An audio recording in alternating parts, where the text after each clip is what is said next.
Assalamualaikum warahmatullahi wabarakatuh. Perkenalkan, nama saya Putri Aulia dengan NIM 2106097. Pada video kali ini saya akan menjelaskan tentang kebijakan neraca pembayaran, utang, krisis keuangan, dan stabilisasi.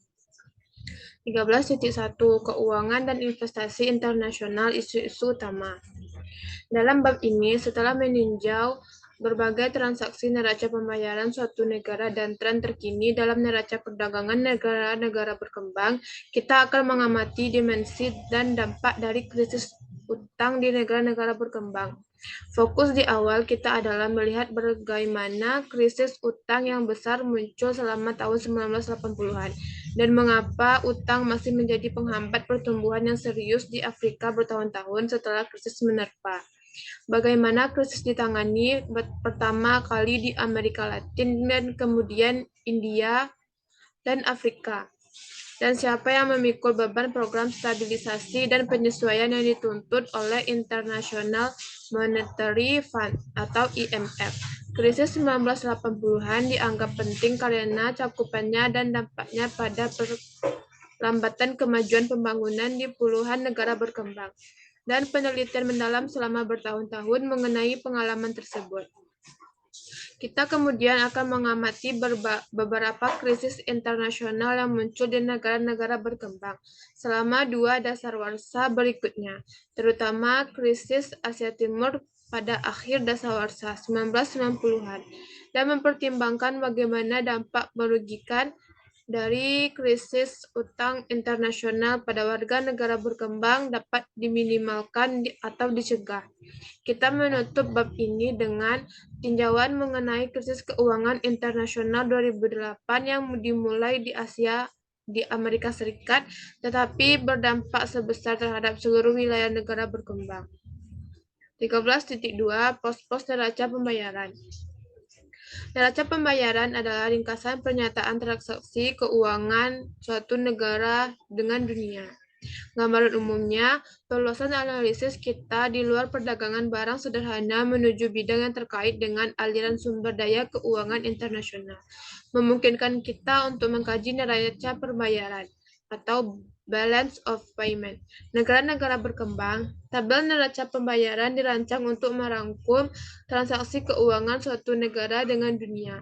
Neraca ini dibagi ke dalam 3 komponen, seperti yang ditunjukkan dalam rangkuman tabel 13.1. Perhatikan bahwa tabel neraca pembayaran terkadang disajikan dalam format lain yang membagi transaksi berjalan ke dalam dua bagian, yang disebut transaksi berjalan dan transaksi modal, dan menamakan apa yang kita sebut sebagai transaksi modal di sini dengan nama transaksi keuangan. Tabel 13.1 Skema transaksi neraca pembayaran.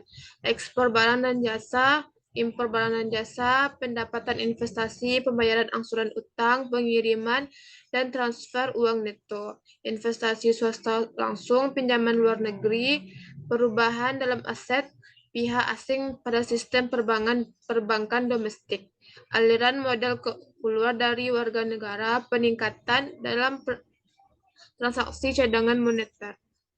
Tabel 13.2 Kredit dan debit dalam pos-pos neraca pembayaran.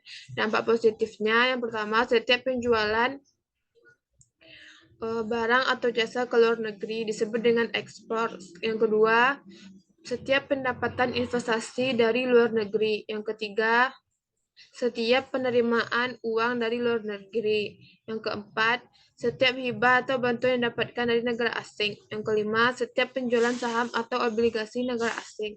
Dampak negatif dari debit. Yang pertama, setiap pembelanjaan barang atau jasa dari luar negeri disebut dengan impor. Yang kedua, setiap investasi ke luar negeri. Yang ketiga, setiap pembayaran uang ke luar negeri. Yang keempat, setiap hibah atau bantuan yang diberikan ke negara asing. Yang kelima, setiap pembelian saham atau obligasi negara asing. 13.3 Persoalan defisit pembayaran.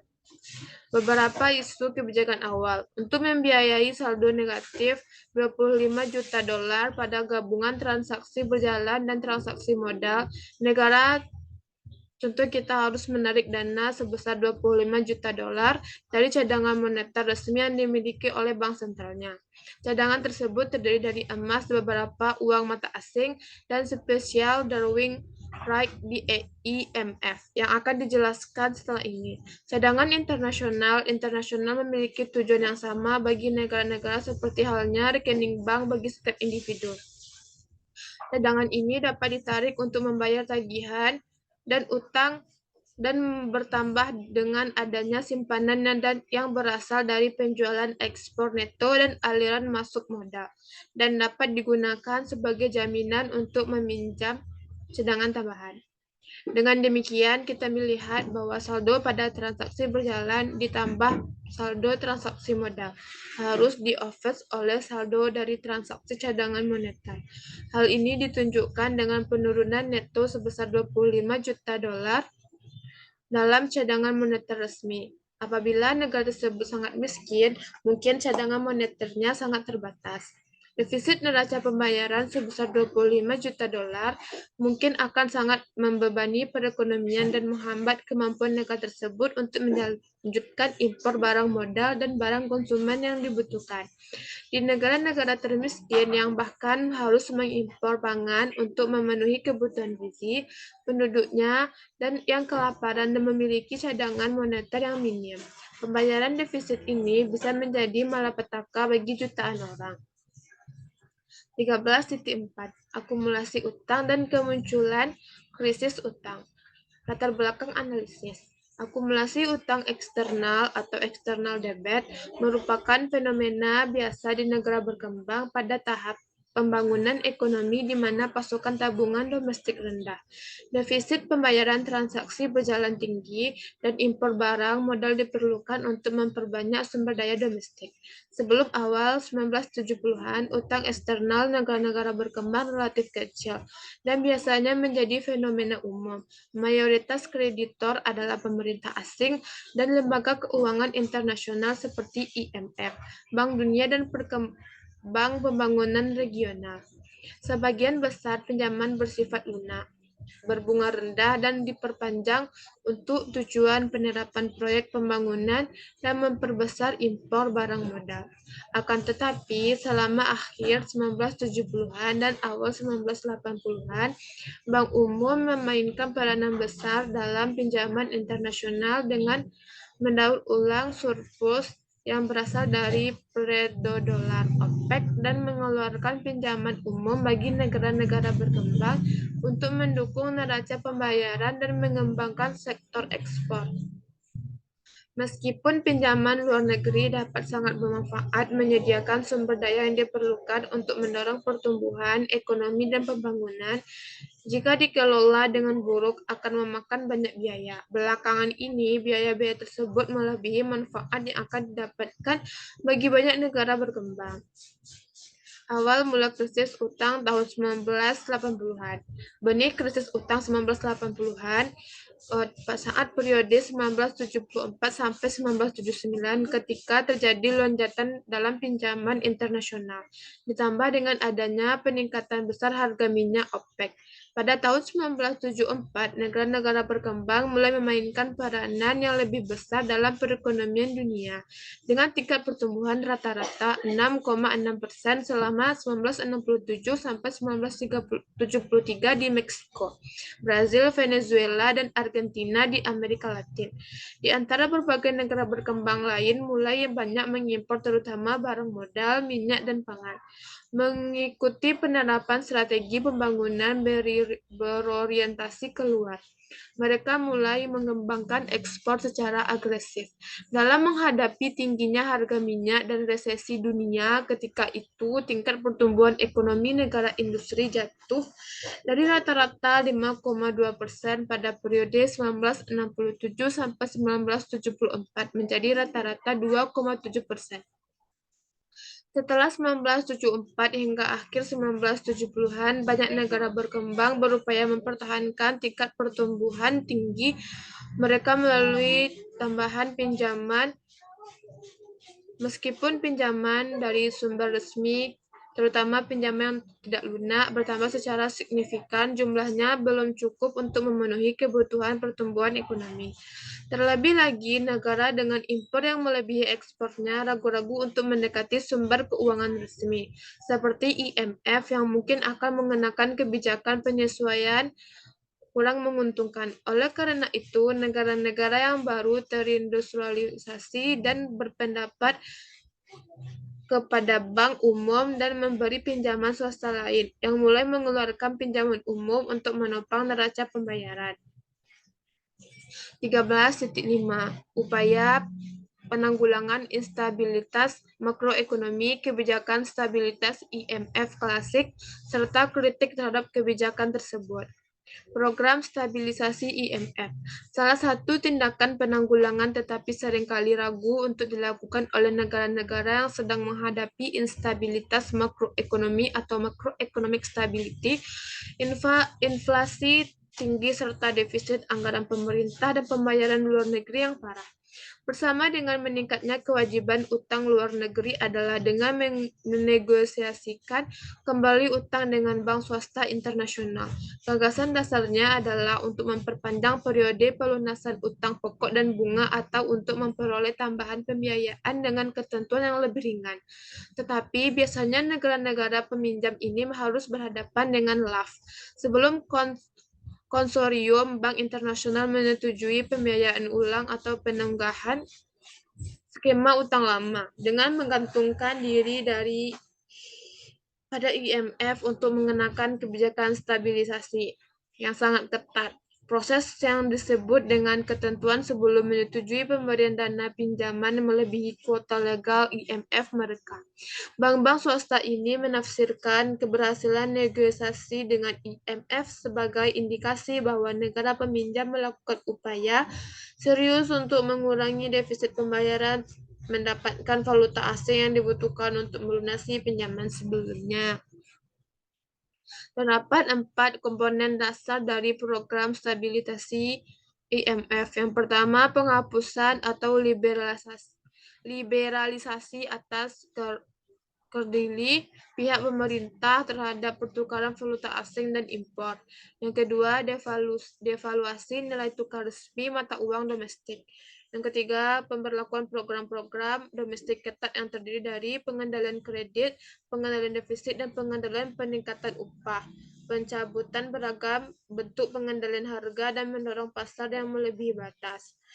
Yang keempat, lebih terbuka terhadap investasi asing dan membuka diri pada perekonomian internasional. 13.6 Utang najis dan pencegahannya. Utang najis atau odious debt merupakan konsep dalam teori hukum internasional bahwa seperti halnya ketidakberlakuan kontrak yang ditandatangani di bawah tekanan, utang negara yang digunakan oleh pemerintah yang kurang demokratis yang tidak sesuai dengan kepentingan masyarakatnya sebaiknya dianggap tidak berlaku. Utang najis seperti ini hanya mencerminkan utang pribadi penjabat rezim yang berkuasa, bukan utang negara yang menjadi tanggung jawab bersama warga negara. Konsep ini memiliki sejarah panjang, awalnya tercetus secara implisit meskipun dahulu istilahnya berbeda. Oleh Meksiko setelah penggulingan Kaisar Maximilian I yang didukung oleh Prancis dan oleh Amerika Serikat atas nama Kubu dalam negosiasi setelah Perang Spanyol-Amerika tahun 1898, di mana Amerika Serikat membantai pemberontakan selama Perang Kemerdekaan Kuba sembari mendapatkan pengaruh jangka panjang. Konsep ini secara eksplisit dipermukakan pada tahun 1927 oleh ahli hukum Alexander Sachs. Diktator yang dianggap telah merampok sejumlah besar dana publik sembari menambah utang luar negeri banyak ditemukan di berbagai negara berkembang, antara lain Anastasio Somoza dan dari Nicaragua, Ferdinand Marcos dari Filipina, Jean-Claude Duvalier dari Haiti, Mobutu Sese Seko dari Republik Demokratik Kongo, dulu bernama Zaire, dan Franjo Tujman dari Kroasia. Banyak dari rezim ini dan lainnya seperti pemerintahan Parait di Afrika Selatan meminjam dana sekaligus juga membelanjakan secara besar-besaran pada sarana negara yang mereka gunakan melakukan represi. 13.7 Resolusi Krisis Utang 1980 sampai 1990-an dan kerentangan yang berkesinambungan. Bank Umum dan pemberi pinjaman di negara-negara industri menyatakan bahwa krisis utang telah berakhir melalui penandatanganan kesepakatan restrukturisasi ala Brady dengan Argentina pada bulan April 1992 dan dengan Brazil pada bulan Juli 1992. Tetapi banyak negara, terutama di Afrika, persoalan ini masih pelik dan krisis utang mungkin dapat terulang. Hal ini terbukti pada akhir tahun 1994 dan awal 1995 ketika Meksiko, salah satu kisah keberhasilan dalam penjadwalan ulang utang, terpaksa mendevaluasikan dan mencari pinjaman siaga khusus untuk membayar kewajiban utang jangka pendeknya. Hampir setengah dari modal investasi portofolio swasta yang telah masuk ke Meksiko dan negara pengutang Amerika Latin lainnya antara Brazil, Argentina, dan Venezuela pada tahun 1990-an akhirnya ditarik kembali. Meksiko saat itu terpaksa mencanangkan program pengentatan baru yang semakin memperburuk kondisi yang terjadi di kalangan kelas menengahnya dan mengecil dan kalangan pekerja miskin. Pada tahun 1982, bank-bank umum besar dan investor Wall Street sekali lagi terkejut dengan langkah yang diambil Meksiko. Aliran uang panas yang dahulunya dianggap sebagai anugerah bagi program reformasi ekonomi Meksiko kini menjadi beban karena kebanyakan investor menarik dana mereka secara tiba-tiba dan hampir bersamaan. Kegagalan pembayaran utang efektif pada tahun 2001 oleh Argentina. Kisah lainnya yang dianggap berhasil menunjukkan bahwa krisis utang di negara-negara berkembang dapat senantiasa menjadi masalah. Kecemasan akan instabilitas kembali menyurak pada tahun 1997 dan 1998. Korea Selatan, Indonesia, dan Thailand, juga Rusia, Brazil, dan negara-negara lain meminjam dana dari IMF dengan persyaratan ketat. Di Korea Selatan dan negara lainnya, wacana publik berpusat pada pembahasan bahwa persyaratan ketat ini telah menyebabkan resesi besar yang sebenarnya bisa dihindari dan untuk meresponnya, pemerintahan di seluruh Asia Timur dan di luar kawasan itu berusaha untuk mengenjot ekspor melunasi pinjaman IMF dan memperbesar cadangan falas selama dasawarsa berikutnya. Proses ini dinilai dengan dolar yang dipandang terlalu tinggi dari nilai sebenarnya, disertai catatan defisit perdagangan Amerika Serikat yang terus membesar. Surplus transaksi berjalan dalam perekonomian Asia yang tumbuh cepat signifikan merupakan cerminan dari defisit yang dialami Amerika Serikat. Dan beberapa negara OECD berpendapatan tinggi lain. Ketidaksinambungan ini agak berkurang dengan adanya krisis keuangan global berkesinambungan masa lalu dan proyeksi IMF dari musim gugur 2010 ditampilkan pada paragraf 13.2. IMF memproyeksikan melebarnya ketidakseimbangan per tahun-tahun mendatang. Proyeksi ini termasuk keberlanjutan ketidakseimbangan tersebut masih belum menentu. 13.8 Krisis keuangan global di negara-negara berkembang. Penyebab krisis dan tantangan untuk pemilihan bertahan lama.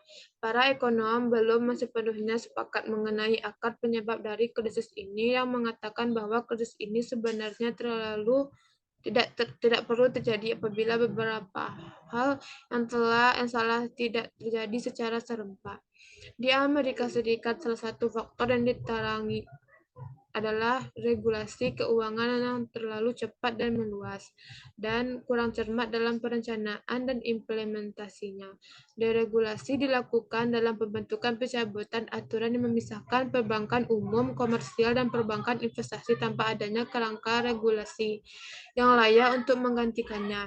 Kegagalan untuk meregulasi instrumen keuangan baru, kurangnya penegakan hukum atas peraturan sebelumnya, dan tingkat bunga yang rendah secara artifisial. Pemicu utama berasal dari kebijakan publik yang mendorong kepersilikan rumah melalui pemberian pinjaman.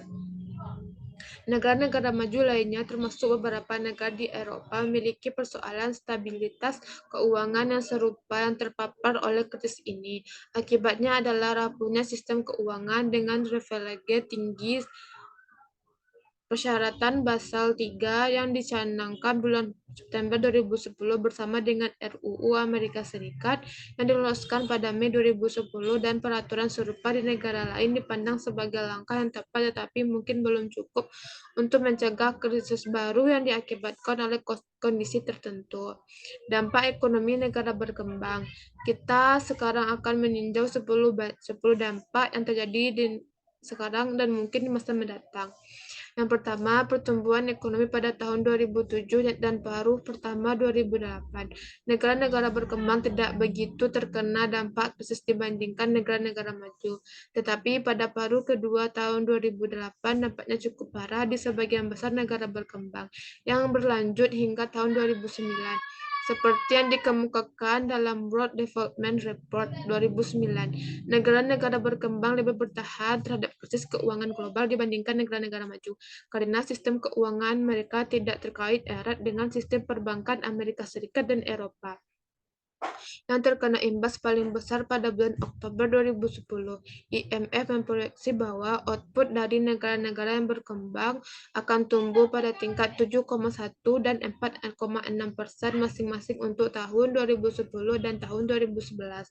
Namun di negara-negara maju, pertumbuhan diproyeksikan hanya berkisar masing-masing 2,7 dan 2,2%, dengan sebagian perekonomian melambat pada paruh kedua 2010 dan pengaruh pertama 2011, diikuti dengan kegiatan reaktualisasi.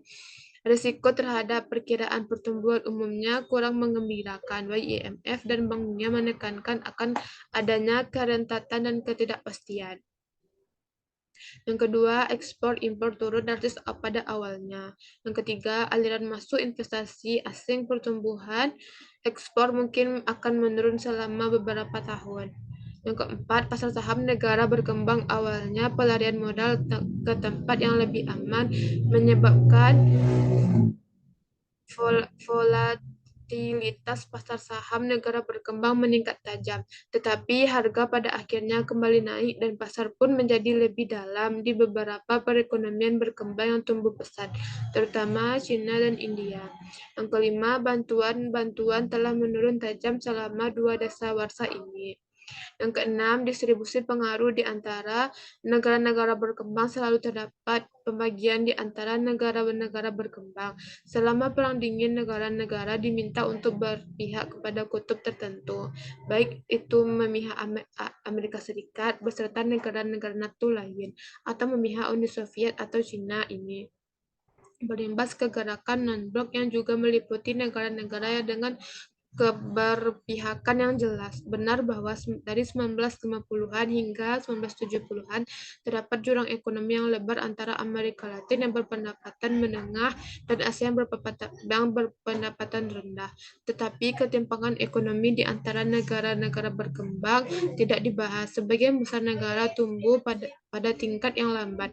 Hal ini mulai berubah ketika pertumbuhan tinggi dan yang terjadi di Asia menyebar dari beberapa negara sebelum tahun 1980 hingga ke mayoritas wilayah tersebut selama 3 dasawarsa berikutnya, dan Afrika masih tertinggal jauh. Bahkan ketika krisis semakin memuncak, beberapa negara berkembang mendapati bahwa mereka memiliki pengaruh global yang makin kentara. Namun, ketimpangan ekonomi di negara-negara berkembang makin melebar. Yang ketujuh, pengiriman uang oleh tenaga kerja ke negara asalnya. Pengiriman uang ke negara-negara berkembang dari para pekerja migran telah mencapai rekor 336 miliar dolar pada tahun 2008. Meski jumlah yang mengalir ke negara-negara berpendapatan rendah kurang dari 10%. Tetapi pada akhirnya pengiriman uang ini turun secara signifikan. Pengiriman uang tersebut menjadi faktor penting dalam pengentasan kemiskinan belakangan ini, dan konsekuensi negatifnya akan makin meningkat apabila pengiriman uang tidak segera diperbaiki. Yang kedelapan, kemiskinan pertumbuhan yang lebih rendah telah mengurangi tingkat pengentasan kemiskinan di sebagian negara-negara berkembang, dan banyak negara jumlah orang yang hidup kemiskinan dan meningkat. Yang kesembilan, kesehatan dan pendidikan. Jet Friedman dan Norbert Saget menggunakan data rumah tangga untuk mengembangkan modal ekonometrik dalam memproyeksikan angka kematian bayi dan melaporkan bahwa perkiraan kami menyeratkan bahwa akan terjadi 30.000 hingga 50.000 kematian di Afrika pada tahun 2009, dan kematian yang sepatutnya tidak terjadi apabila krisis subprime yang bermula di Amerika Serikat tidak menyebar ke negara-negara Afrika. Yang ke-10, kerangka kebijakan umum sejumlah kecil negara berkembang mulai mempertimbangkan ulang fokus mereka untuk berperan lebih besar dalam globalisasi. Seiring resiko dianggap lebih tinggi dibandingkan sebelumnya, namun ketika pertumbuhan di luar dugaan kembali pulih secara cepat, pembahasan ini menjadi kurang penting. Belum jelas apakah respon ini memiliki dampak yang bertahan lama, tetapi hal ini patut diawasi. Prospek untuk pemulihan dan stabilitas. Bank Dunia dan juga IMF mengidentifikasikan akan adanya risiko penurunan. Memang setidaknya ada 5 alasan untuk mempertimbangkan hal ini dan skenario proyeksi penengah serupa. Yang pertama, Amerika Serikat masih mengalami defisit perdagangan yang tinggi, yang sepertinya masih jauh dari harapan untuk kembali ke tingkatan sebelumnya yang tinggi. Seperti yang telah kita lihat, negara-negara yang diterpa krisis perbankan besar selama beberapa tahun memiliki tingkat impor yang beberapa di bawah tren. Krisis demikian dialami di Amerika Serikat, beberapa negara Eropa. Penurunan pertumbuhan impor dalam kasus demikian tidak disesuaikan dengan penurunan pertumbuhan ekspor. Hal ini menghasilkan ketergantungan pada ekspor ke negara-negara berpendapatan tinggi, terutama Amerika Serikat, sebuah fondasi yang rapuh pada saat ini untuk membangun pertumbuhan. Yang kedua, defisit fiskal yang tinggi, dan di hampir seluruh negara OECD berpendapatan tinggi, dan ketika perekonomian mereka berkontraksi, permintaan agregat pun demikian, sehingga makin mengurangi pasar ekspor. Hanya ada sedikit ruang bagi kebijakan fiskal untuk merespon dengan stimulus jika menjadi kesusahan karena tingkat defisit dan utang kini begitu tinggi dan kapasitas politik untuk stimulus baru masih minim. Peluang kebijakan moneter pun dibatasi dengan tingkat bunga dan hampir mendekati dengan sektor rumah tangga. Yang ketiga, persepsi pasar akan risiko gagal dibayar pemerintah tinggi, meski saat ini secara historis mengalami kebalikan, di mana risiko ini secara rata-rata lebih rendah dibagi negara-negara berkembang ketika sejumlah negara-negara maju, dan kombinasi dari defisit fiskal yang tinggi dengan akumulus utang pemerintah yang besar telah menyebabkan hilangnya kepercayaan pasar. Yang keempat, risiko deflasi yang terjadi selama depresi besar dari Jepang selama dasawarsa yang hilang masih lebih tinggi daripada normal. Hal ini memperparah kesulitan lain yang muncul akibat krisis baru di Amerika Serikat merupakan respon atas risiko tersebut, tetapi juga mengakibatkan nilai dolar menurun yang menjadi kekhawatiran besar bagi para eksportir negara berkembang. Rendahnya tingkat bunga di Amerika Serikat diakibatkan kebijakan ini juga memicu aliran keluar modal menuju negara-negara berpendapatan menengah. Salah satu respon dari negara-negara ini adalah dengan memperlakukan kendali modal yang dampak sepenuhnya belum diketahui secara pasti. Yang kelima, manfaat ekspor produk manufaktur ke negara-negara berpendapatan tinggi masih berlangsung apabila peluang melakukan hal tersebut berkurang akibat pertumbuhan yang sangat lambat, hambatan kreditnya makin parah, dan mungkin meningkatnya proteksionisme tersamar, laju transfer teknologi dan pertumbuhan mungkin akan menurun. Sekian video kali ini, saya ucapkan terima kasih. Assalamualaikum warahmatullahi wabarakatuh.